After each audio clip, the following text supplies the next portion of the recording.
Today I'm at CUPRA Sunderland and I'm with Lee, our CUPRA Specialist. We're going to tell you some tips for driving an electric car. So first of all, what can you tell me about the driving modes? So each car, depending on which model you go for, they have different motors. Each car will come with a preset driving mode configuration. So you've got things like sport, comfort, individual driving modes. Each mode will change the configuration of the car. So if you're in eco mode, your air conditioning won't be as cold, but your range will be further. If you're in one of the e-boost models, you put the car in the e-boost, it'll give you an extra 30 PS. It will make the car more fun to drive, but it will affect your range. It's always a play-off with electric cars, the same as with petrol cars. The faster that you go, the more fun you want to have. It's going to cost you something. In an electric car, it's range. In a petrol car, it's miles to the gallon. But what you will find, especially with the bigger batteries, it's not as bad of a play-off as you think.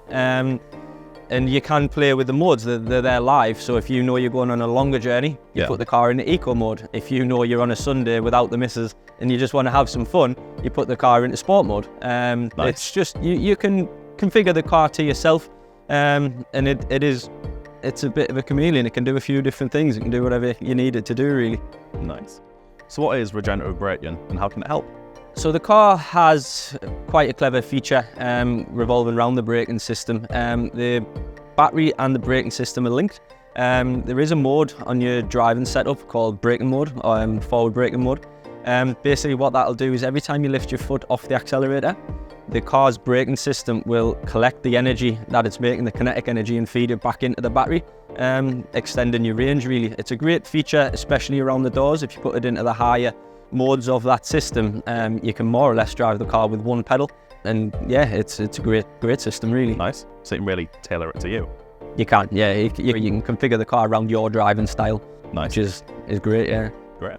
So obviously, when you've got loads of stuff in the back of a diesel or a petrol car, or loads of people in it as well, it affects the mile per gallon. How does that affect electric cars? Yeah, so electric cars, it's all about the range. It's a battle of range with an electric car.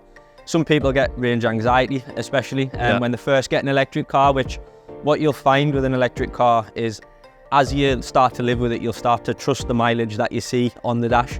You'll start to see the range and you'll believe it. Where, see, with a petrol car and a diesel car, it doesn't know the quality of fuel that you've put in. So if you've gone to a supermarket or you've gone to Shell and put V-Power in, the car's trying to guess all the time how efficient it's going to be.